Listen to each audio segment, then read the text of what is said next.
So we finished the show the other day. You were talking about Arthur Blank inducting himself into the Falcons Ring of Honor. Top tier billionaire. We got what do we want to do with this email? Because it's just absolutely incredible. I think you should read it verbatim. I've been loving the billionaire anecdotes on the podcast lately, inspired by Sam's segment, which is it officially dubbed "I have money and can do whatever the hell I want" moves. Yeah. I thought I'd share some of the most entertaining owner antics I've come across. I've ranked them from the mildly extravagant to the downright outrageous. Buckle up. Do you want to let's take turns reading these? Okay. Stan Kroenke, Los Angeles Rams. Did you know that Stan owns a ranch in Texas that's bigger than the entire state of Rhode Island? It's called the Wagoner Ranch and spans 535,000 acres. Because why settle for a backyard? We can have your own zip code. I like that. That's pretty solid. Number 2, Mark Cuban, the Dallas Mavericks. Mark once got fined $500,000 by the NBA for criticizing officials. Instead of just paying up and moving on, he decided to match the fine with an equal donation to charity. Imagine the flex. Your fine means so little to me that I can donate the same amount of money to charity on top of it. Jim Irsay of the Colts. Jim has a legendary collection of music memorabilia. We're talking guitars from Bob Dylan and Prince, and he's even shelled out $2.43 million for the Jack Kerouac original On the Road manuscript. He's got to have his own museum. That's pretty solid. Robert Kraft, New England Patriots. Robert took the stage with Elton John for a duet. I mean, sorry, given Robert trying to get himself into the Hall of Fame, I could see him being like, Elton, I'm going to sing a song with you, all right? I'll be in the Rock and Roll Hall of Fame if I can't make the Pro Football one. Shad Khan of the Jags. Shad, he once appeared in a commercial for his company Flexingate, showcasing some surprisingly smooth dance moves and charisma. Mike here has searched everywhere but can't find the video. 6. He's like, don't need a dance team. I got this. Jerry Richardson, former owner of the Carolina Panthers. And frankly, this deserves to be a lot higher than 6 on this rankings. Jerry has a 13-foot statue of himself erected outside the Panther Stadium, complete with 2 Panthers by his side. This may top the Ring of Honor by Arthur Blank. Can we get the picture up there? I had never seen it. I remember them saying they took it You've never down. Seen this? I remember seeing it years ago. It's a genuinely ridiculous statue. Like it's Jerry Richardson with his hand out holding a football, right? And then 2 Panthers either side of him. This is worse than the Ring of Honor. I don't know if it's worse than the Ring of Honor, but it's right up there with it. And that's top couple of billionaire I brought things Panthers to Charlotte. Like, look at me. I am the man that brought football and the Panthers to this area. So, yeah, absolute top-tier billionairing from Jerry.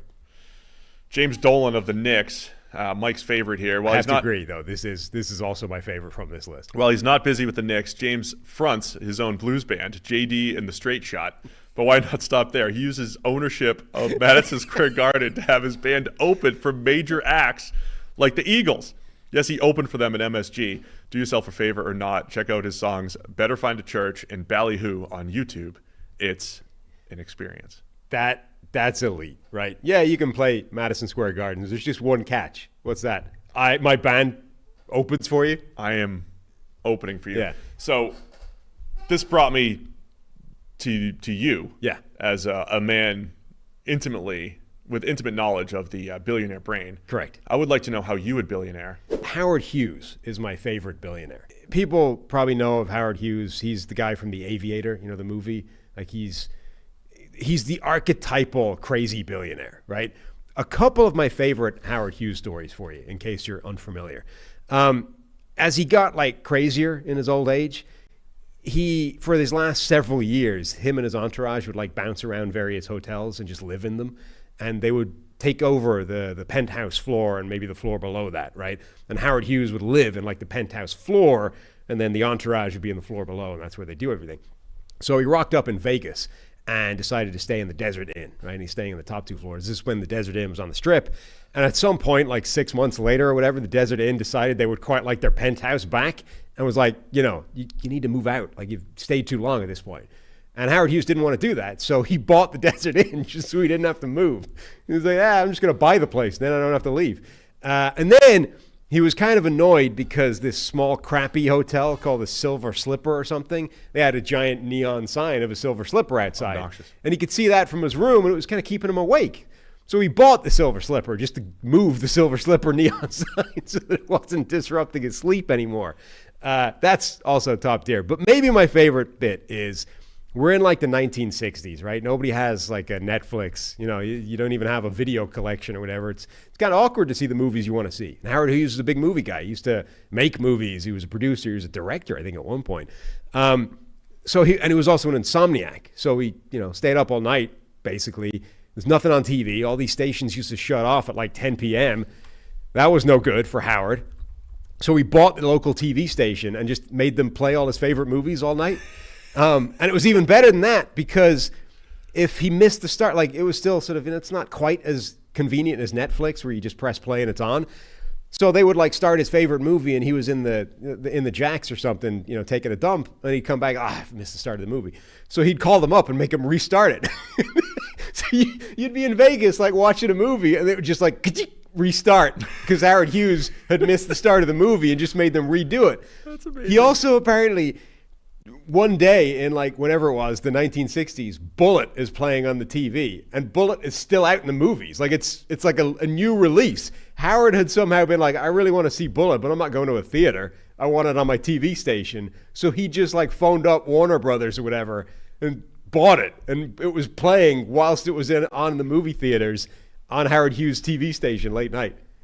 That is how you billionaire. We've been brainstorming other ways to branch out as, personalities or whatever we are. Yeah.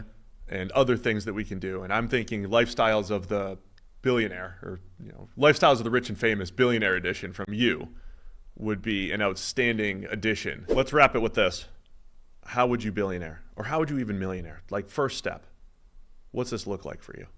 I mean, I think it's the problem is it's ad hoc stuff. It's like Howard Hughes, right? The top tier billionairing is what is inconveniencing me in a small way right now that I can solve with money, right?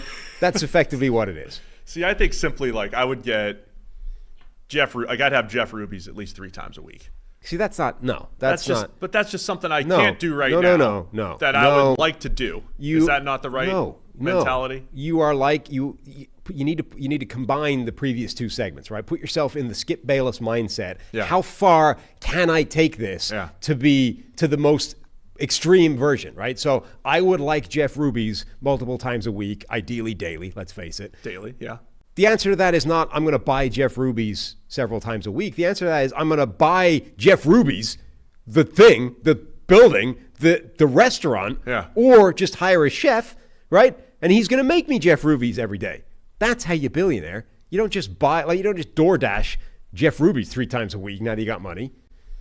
You buy Jeff Ruby's. I got it. I'm learning. Maybe you buy it and you transport it brick by brick to the house next door to yours. See, I was just thinking of millionairing, not billionairing. Right.